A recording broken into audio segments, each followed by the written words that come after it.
Rockstars, it's me, MT, and Wakanda Forever is set to feature the debut of two new Marvel antagonists in the form of Namor the Submariner and Attuma. But I have a feeling that these aren't the only enemies that the nation of Wakanda have to worry about. Oh no, because I have a strong feeling that one of Wakanda's greatest enemies will see their return to the MCU by the end of this film, using secret seeds that Marvel Studios have been planting for a while now. For you see, my nerd babies, I am of the firm belief that Wakanda Forever will showcase the resurrection of one Ulysses Klaue back to the land of the living to cause more Sonic-based mayhem in the MCU once more. And I shall tell you why I believe this, my nerd babies. But first, do not forget to head on over to newrockstarsmerch.com, where you can buy our latest Obsession shirt inspired by both She-Hulk and House of the Dragon. Alright, so if you think that I'm crazy by saying that Ulysses Klaue is coming back for the third Black Panther movie, I wouldn't blame you. Because the last time we saw Ulysses walking vertically was when he was trying to dodge bullets from his friend turned enemy, Erik Killmonger, which immediately taught him the lesson of not doing business with a man literally named Killmonger. Because wouldn't you know it, Killmonger would end up killing Klaue in cold blood just so he could use his body to grant him an audience with the Wakandan throne. And many people in the world thought that this was the end of Andy Serkis's time in the MCU. But I'm here to tell you that you are wrong.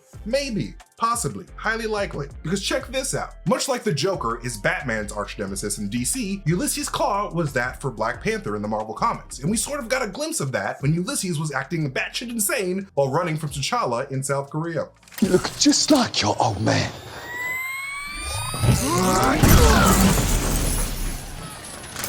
I made it rain. And the main reason why Klaue has been repeatedly able to go toe-to-toe with Black Panther time and time again in the comics, rather than, you know, being torn to shreds like wet, one-ply toilet paper in a Wendy's by Black Panther's claws, is because his physical body was kind of non-existent for most of his criminal career. Because Ulysses Klaue did a little thing called converting his body to living sound. Some people do that. It's a form of plastic surgery.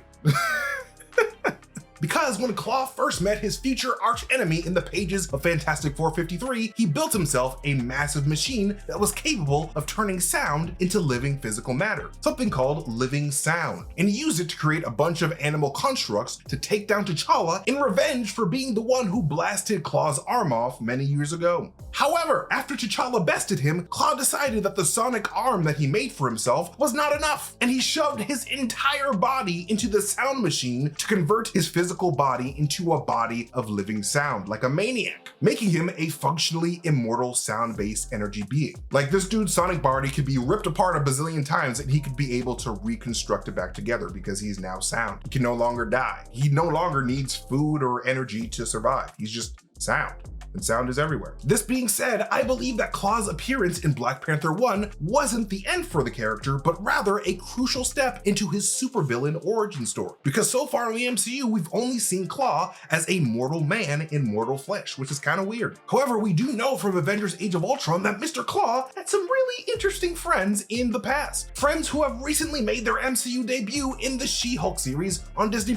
That's right, I'm talking about the Intelligencia, who, of course, in the comics are a secret team of the smartest supervillains in the Marvel Universe, headed up by the big-brained leader, a villain who has recently been announced as Captain America's main antagonist in Captain America: New World Order. And together, they've been able to do something that only Klaue has really done in the MCU, and snuck into the super secret hidden nation of Wakanda for their own purposes at one point in the comics. And as we can see in the She-Hulk series, the Intelligencia is making big moves in the MCU and are massively interested in upgrading the human body through technology and science. Like, they're all about just, you know, doing weird stuff to the human body. And this being the case, I can see Klaue's old buddies at the Intelligencia being the ones who resurrect him and give him his living sound form. This video is brought to you by the Ridge. The Ridge wallet is light, sleek, and industrial, and it's designed to fit in your front pocket, unlike those bulky old school wallets that make you look like you're smuggling an 80s car phone in your back pocket. It's ridiculous. Check this out. Nice and sleek. There are over 30 colors and styles, including carbon fiber and burnt titanium, and it holds up to 12 cards and still has room for cash in the back. And every Ridge wallet comes with a lifetime guarantee, and they'll let you test drive it for 45 days and send it back for a full refund if you don't love it. which you will. And the wallets have over 40,000 5-star reviews, and it's made with RFID blocking technology that protects you from digital pickpocketers. And they also have other cool products like this commuter backpack. It's weatherproof and great for toting around a laptop. And this month marks 9 years since the Ridge started, and they're celebrating with a special sale. So get 15% off today with free worldwide shipping and free returns by going to ridge.com/newrockstars. That's ridge.com/newrockstars and use the code newrockstars. Find the link in this video's description. And we thank Ridge again for sponsoring this video. And how will they do that, you ask? By retrieving his consciousness stored in his super fancy vibranium arm, of course. Because as we learn in Black Panther 1, after Klaue got his arm chopped off by Ultron, he replaced that arm with a prosthetic sound arm made from a vibranium mining tool. Likely the same technology that Shuri invented to safely transport vibranium in the mines. Now, if Klaue had a prosthetic arm connected to the nervous system of his body so it could respond to his mental commands, there is a big chance that his mind energy, his brain waves, were stored inside of his vibranium arm, because that's what vibranium does. It absorbs energy. And we already know from the existence of Microsoft Zola in Captain America 2 that the mind does not need a physical body to exist after death in the MCU. And if What If Episode 8 establishes that there are multiple Zola copies scattered around MCU Earth, then Zola could very well be part of this MCU Intelligencia team that could retrieve Klaue's consciousness and convert it into living sound form using the technology already in his arm. And something like that would actually be an adaptation of what happened to Klaue in the comics in the pages of Marvel 2-in-1 issue number 57, when Klaue's criminal friend Solar managed to restore Klaue's living sound body by throwing his arm against the wall, giving the arm the sound energy it needed to retrieve Klaue's stored consciousness from within the arm. So yeah, this all being said, with the leader and the Intelligencia arriving on the scene in the MCU, literally anything is possible with science. And after Wakanda revealed to the world that they are, in fact, the most advanced nation on the planet thanks to their vibranium resources, I have a feeling that the Intelligencia might just need Klaue to help them get a piece of that vibranium pie for their own nefarious, big brain, bad guy purposes. And that is why he'll be popping back on the scene. But only time will tell. But anyways, thank you guys so much for watching this video. You can follow me at MasterTainment on Twitter if you want to see me tweet some really weird shit and really fun theories. But of course, you can follow New Rockstars wherever we are on the interwebs. And of course, do not forget to hit up newrockstarsmerch.com so you can pick up our latest obsession shirts inspired by She-Hulk and House of the Dragon that are not going to last forever. So pick them up today for you or your children, because we have child sizes as well. But yes, thank you guys so much for spending time with me, and I will see you guys later.